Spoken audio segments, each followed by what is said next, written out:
You're listening to Autumn on the Air, the weekly podcast that brings you conversations about the impact of research commercialization and the people who make it happen. Join us for interviews with patent and licensing professionals, innovators, entrepreneurs, and tech transfer leaders on the issues and trends that matter most. Keep listening for an inside track on the people, IP policies, and politics changing our world. Welcome to Autumn on the Air. Today we have an extraordinary guest whose unique journey spans from the heights of space tourism to the depths of ocean exploration, and whose mentorship is shaping the next generation of tech entrepreneurs. Michael Lyon is the author of the newly released book, Accelerating Startups, Lessons from Mentors, but his story goes far beyond being an author. Michael has been a mentor with the Creative Destruction Lab since 2018, where he has guided hundreds of ventures in the ocean, space, and emerging technology sectors. His remarkable 40-year career includes graduating from Harvard Law School, serving as special assistant to the FDIC chairman during the savings and loan crisis, and spending 25 years as an innovator in the commercial space sector. Michael helped pioneer space tourism, working as vice president and general counsel of Space Adventures to organize the flights of the first space tourists, Dennis Tito and Mark Shuttleworth. He also co-founded Extronaut Enterprises with the leader of NASA's OSIRIS-RX mission and has served as general counsel to multiple startups, including Zero G and Deep Ocean Expeditions. He was also general counsel of the largest real estate workout firm in the country in the 1990s. Beyond his professional achievements, Michael is a passionate adventurer who has traveled to over 100 countries, climbed Mount Kilimanjaro twice, dove 2,500 meters to hydrothermal vents in a Russian MIR submersible, and sailed for a year in the Caribbean.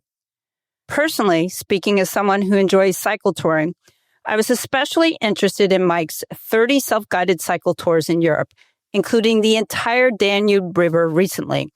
And he is author of 2 cycling touring books and numerous cycling touring articles. His new startup book draws from 7 years of mentoring at CDL's Accelerator program and insights from over a dozen contributing mentors and entrepreneurs, offering practical guidance for navigating the startup journey from initial concept to scale. Welcome to the podcast, Michael. So excited to have you here on the air. Thanks, Lisa. Thanks very much for having me on this terrific podcast. I'm really looking forward to it and appreciate it. So we have a lot to talk about today, and I'm excited to talk about your new book, Accelerating Startups.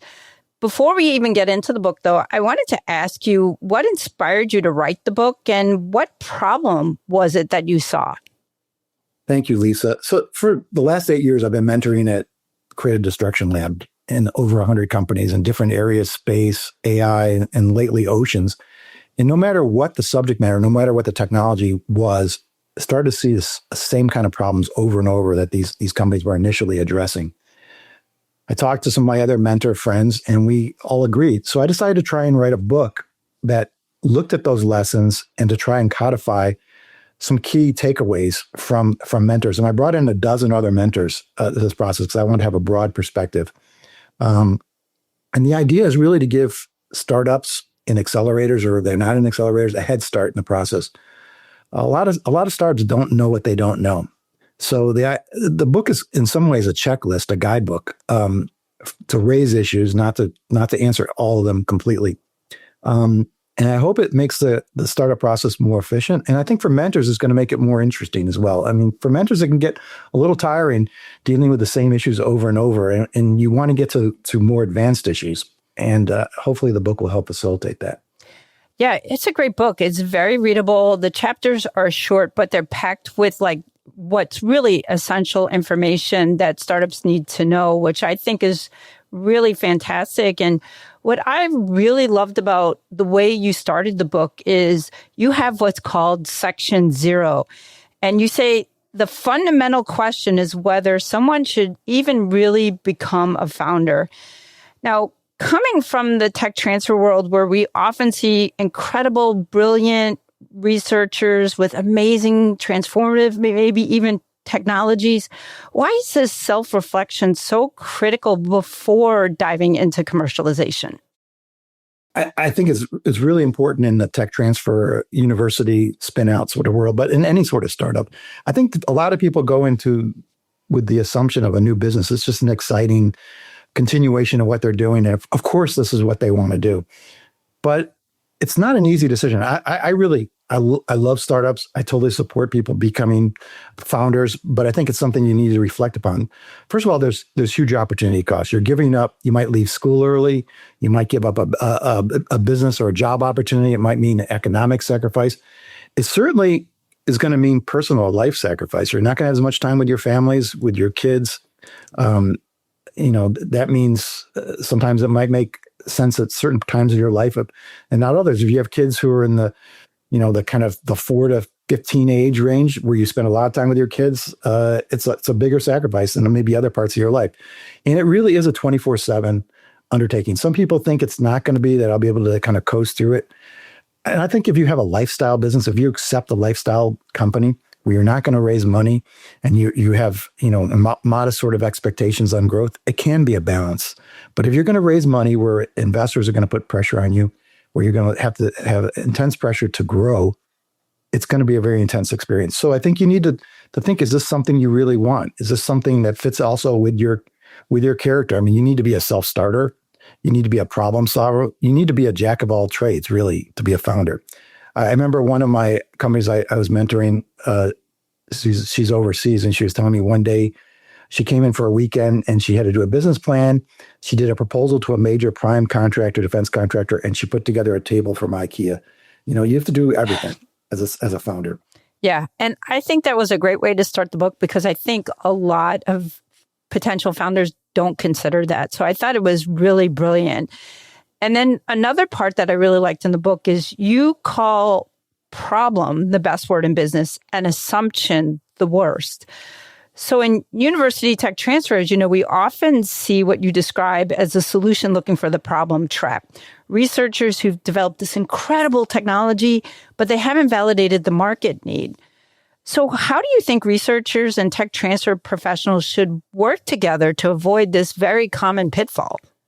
Yeah, I mean, they're called tech transfer offices, not business transfer offices, which means they're not necessarily transferring something that is a business opportunity. It could be an amazing, cool technology, but not necessarily business. Don't fall in love with your technology. Fall in love with a problem it addresses. Is there a problem that can be where there's an urgent need, where people are going to pay money for it? A lot of people are going to pay money for it quickly, and figure that out. So, like I said, problem is the best opportunity. Assumption is the worst. All businesses start with assumption because inevitably that happens. But the key is to squeeze that out of your thinking as quickly as possible. So one of the things I like to recommend is to do a business plan, not a 100-page business plan, but like a 20-page business plan, where you really lay out in a very clear way what your business is, what your product is, what your markets that you're going to address, what's the competition that you see. Spend some time on that early, before you spend so much time negotiating your license and all other things. Decide whether there really is a business here. And also, if you're working with other people, it helps align your thinking. I inevitably, if you have, say, 3 people starting a company and you all think you're on the same page, if you write it down, you will find areas where you just had too much assumption, where there was a slight difference of opinion or material difference of opinion. And by writing it down helps you get on the same page, at least for that moment. And of course, businesses are very organic. They grow, and a business plan needs to change all the time. It's not something you put in a drawer. It should keep evolving. But I think, from a tech transfer office perspective, I think if they had a strategy person in the office, that would also be useful. Not just somebody who's a technology person, but a business person who can help work with the company to make that initial decision. Because at the end of the day, a tech transfer office is an investor in your company. They are giving you something of value, and they want to make sure you're going to be successful with it. They don't want to waste their time or their asset or waste your time. So figuring out this as early as possible, I think, is really important. Now, along those same lines as having someone to help them with strategy, you emphasize throughout your book customer discovery as being essential. For university innovations that might be several steps removed from end users, such as new materials sciences breakthrough, how do you recommend founders approach customer discovery? And are there some practical first steps that academic entrepreneurs can take? Yeah, it goes back to what I just said too. A business plan is a great first step for customer discovery. And I think, a lot of people will advise only focus on one customer, one type of business. And personally, I think that's not totally accurate. I think initially it's okay to look at a few different businesses or a few different types of customers, as long as the core technology or core product supports those markets without material change. So it's a very efficient way, because you don't want to cut off a good market too early in the process. You want to spend a little time looking at a few markets and then say, okay, this one's the best one. This is where we're going to put our time initially. And I think another important thing about customer discovery, it's not objective. It's the perceived customer value. That's a really important point that a lot of companies miss. It's how the customer perceives the value of what you're offering them. And that comes from just, the facts about how well it solved their problem, but also how well you sell to them. And that means you really need to spend a lot of time understanding your customers. Do the research on them. Read everything you can about them, all their press releases, all their websites. If they're a public company, read their public filings and articles about them, and try and understand them as well as you possibly can. That will help you tailor your pitch to them so that you can, so they will see the highest perceived value of what you're offering. Now, Michael, I want to go back to the Creative Destruction Lab for a second, because as you mentioned, you've been involved with that for a long period of time and you've mentored hundreds of startups. What would you say are some of the most common blind spots you see with academic founders, particularly those spinning out of research institutions? And how has the mentorship model there at CDL evolved to help address some of these challenges? Well, one is that, as I mentioned earlier, a lot of the really smart people coming out of academia who've been very successful throughout their whole career. Some of the smartest people you'll meet, but they don't know everything they don't know, and so they need to be coachable, and be good listeners. Is one of the blind spots that I've seen. I think, accept that you don't know everything. Ask questions. Be open to advice. Don't take it personally. Don't become defensive. Look at this as an opportunity to learn. I think another is a misbalance, an imbalance between technology development and commercialization. That's often an issue. People will spend so much, all the resources really, on the commercialization of the technology, and the commercialization, the business development, is almost a second thought. And you need to have a good business development person, part of your team early, to really help explore customer, part of the customer discovery process. And otherwise, you might be creating a product that nobody really wants. And you also need, customer discovery is not just binary. It's not just like, yes, they want it or not, or don't they don't want it. It's also how you tailor your product to meet your customer. So it could be fine tuning of what you're offering that could come out of this customer discovery process. And I would say, really work on your pitch. I think this is one of the weaknesses that I see over and over.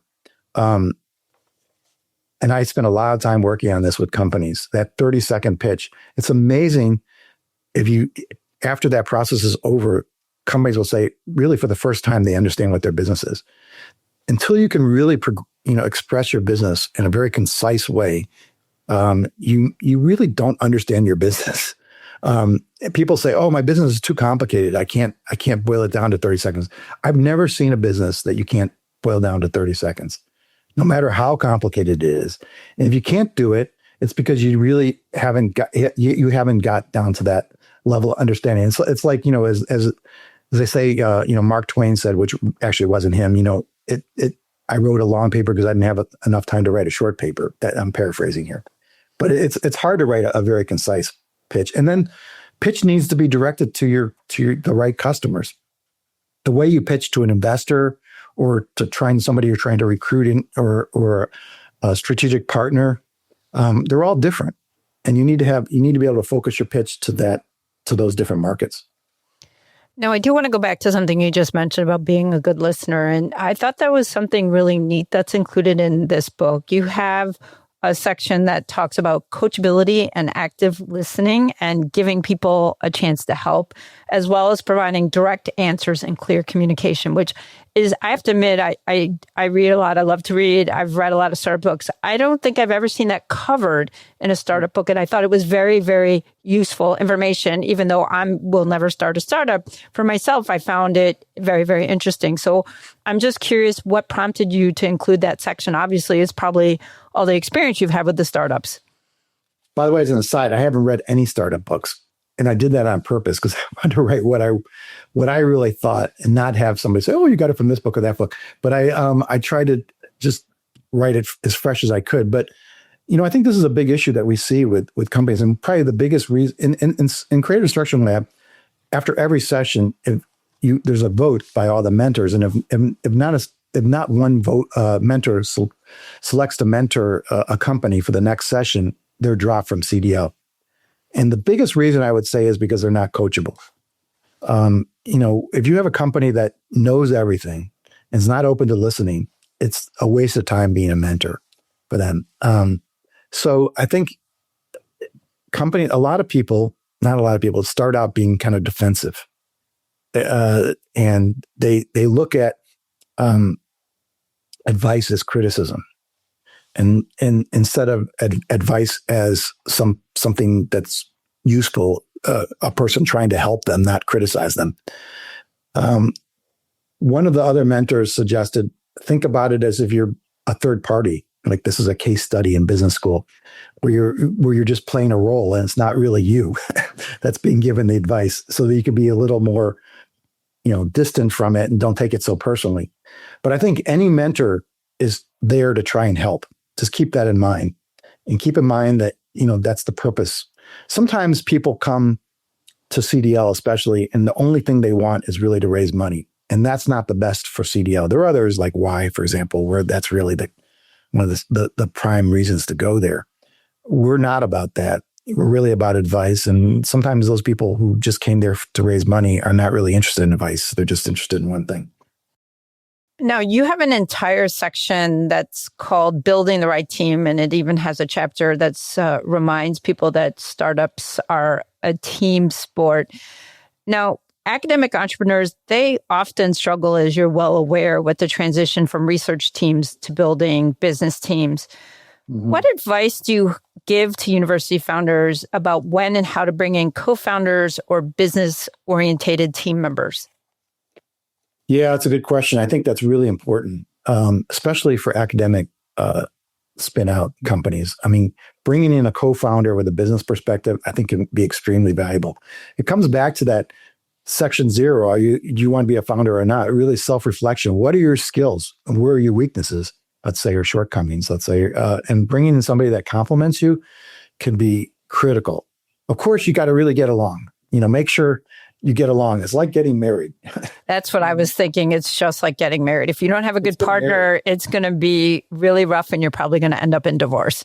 Yeah. And I think you need to think about that. I think, any agreement, one of the things any contract is like a marriage in some extent. And you have to think about how you're going to get divorced, do your prenuptial in the agreement so that it's easier to break apart if you guys decide you don't want to be together anymore.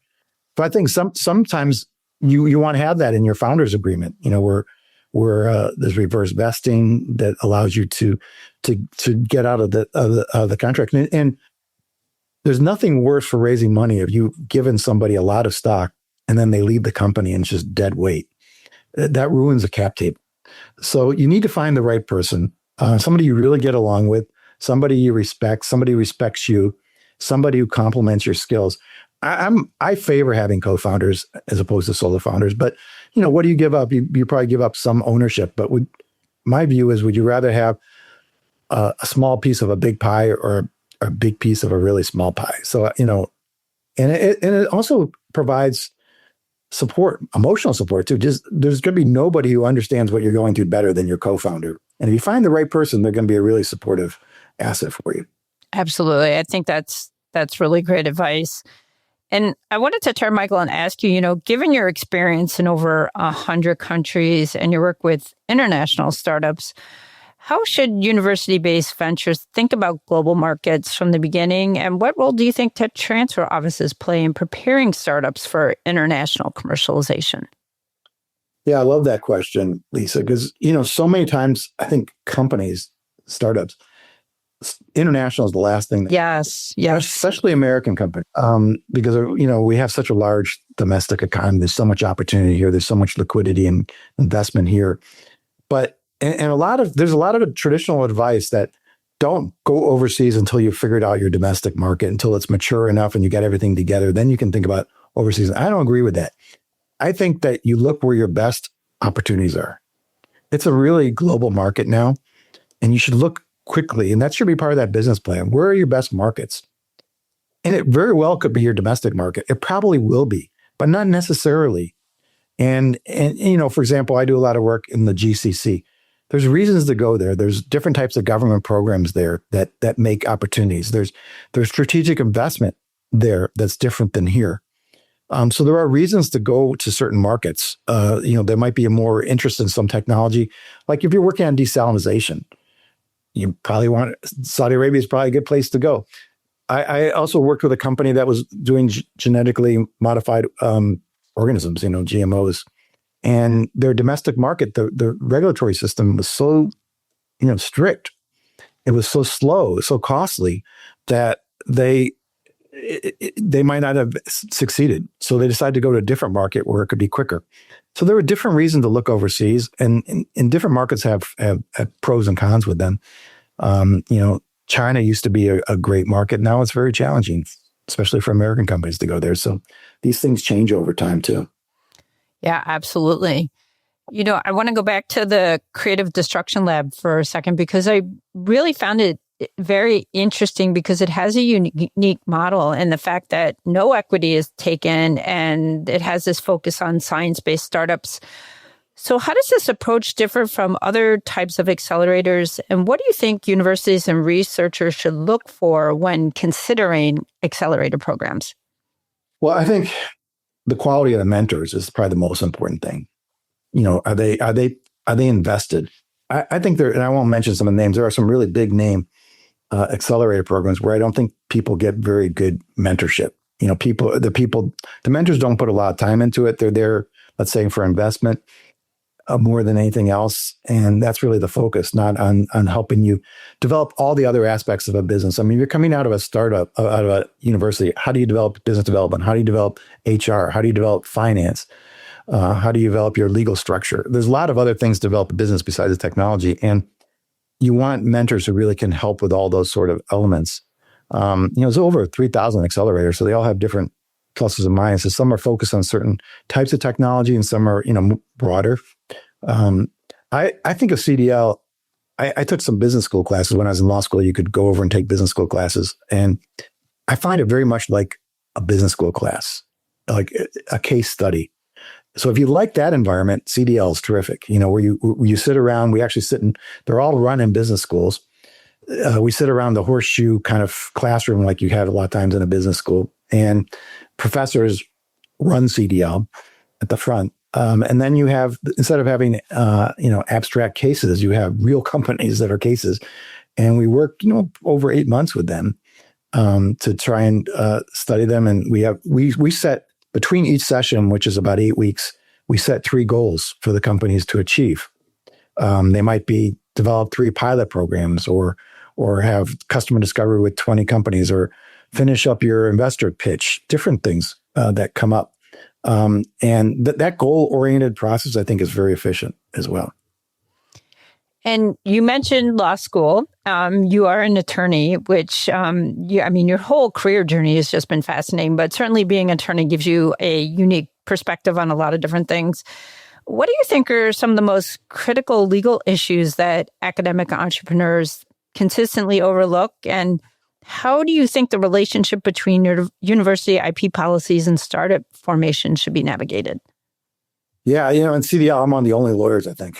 It helps because a lot of times people say, well, you should do this with a company or do that with a company, but they don't really know how to do it.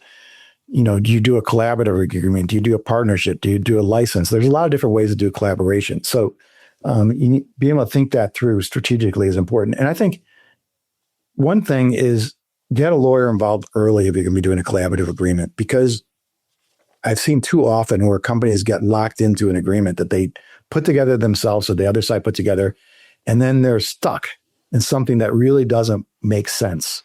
And also get the right lawyer, because if you have a lawyer who's just a standard lawyer, not a business-oriented lawyer, they might not really understand your business.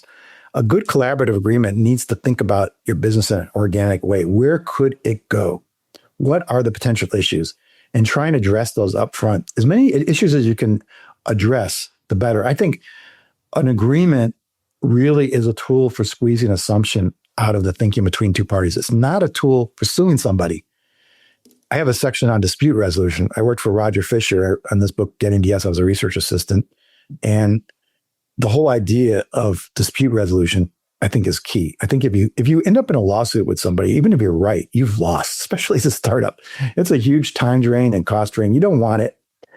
So I think, if you're doing an agreement, think about it early. Think about the different options, licensing, collaborative agreements, partnerships, for example. Even NDAs, make sure you understand what you're signing. Employee agreements, I think too many companies rely on just offer letters.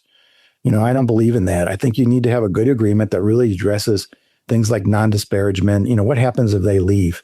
I'm not saying non-compete agreements, because those are pretty problematic today, but non-solicitation agreements. Who owns the IP, the technology that's created? All these sorts of issues. I think having a clear, 4 or 5 page employment contract is a good approach.